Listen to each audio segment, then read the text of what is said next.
You've met them. The ones whose face doesn't change when they get good news or bad news.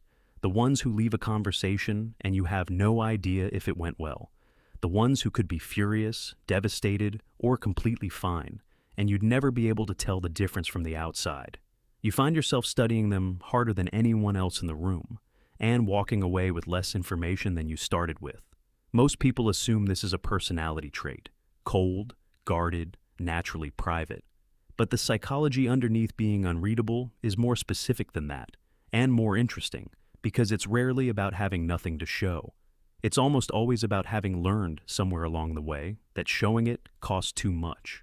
Psychologists describe one part of this as emotional suppression, the conscious or unconscious dampening of outward emotional expression, even while the internal emotional experience remains completely intact. This is the key distinction almost everyone gets wrong. Unreadable people usually aren't feeling less. Studies using physiological measures, heart rate, skin conductance, the body's actual stress response, consistently show that people who suppress outward expression often register the same or even higher internal arousal than people who show it freely. The feeling is there. The signal just never makes it to the surface. Here's why the suppression develops in the first place. For a lot of people who become unreadable, emotional expression was met, at some point, with consequences that outweighed the relief of expressing it. A childhood where visible sadness got mocked or dismissed. An environment where anger got punished but never validated.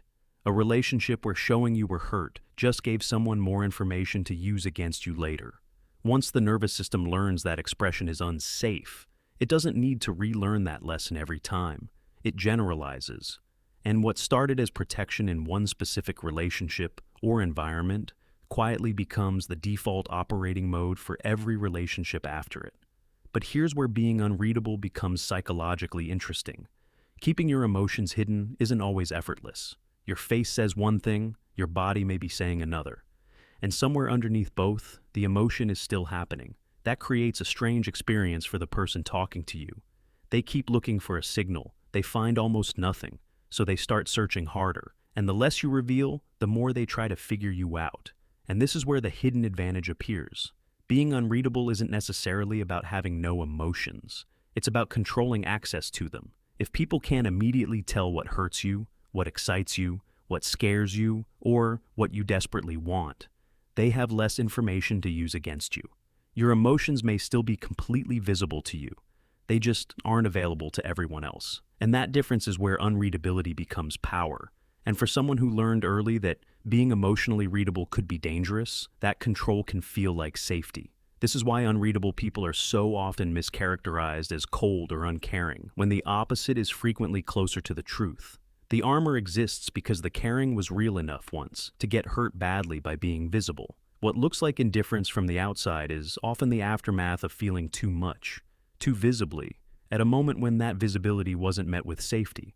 But every defense has a price. The same wall that stops other people from getting inside can eventually make it difficult for you to get outside of it. You become so practiced at saying, "I'm fine," that eventually you don't know what not fine feels like anymore. You don't suppress one emotion. You suppress the habit of showing any emotion at all. And eventually, the mask doesn't just hide you from other people.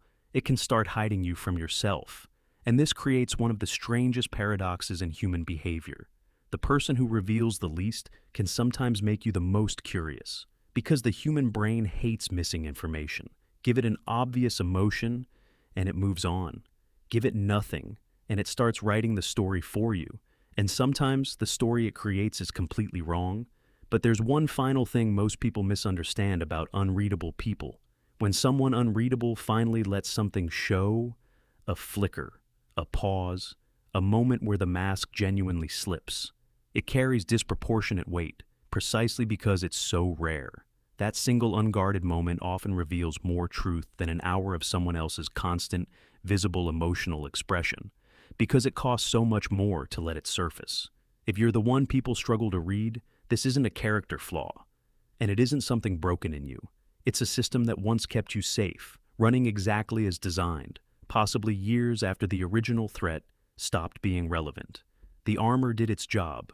The only question worth asking now is whether it's still protecting you from something real, or simply protecting you from people who never actually intended you harm in the first place. Think about the last time you let something show without meaning to. What did it cost you to keep it hidden every time before that? If this changed the way you think about the people who never let you in, subscribe to MindraftX, because the calmest face in the room is rarely the one feeling the least. It's usually just the one who learned the earliest that feeling out loud wasn't safe.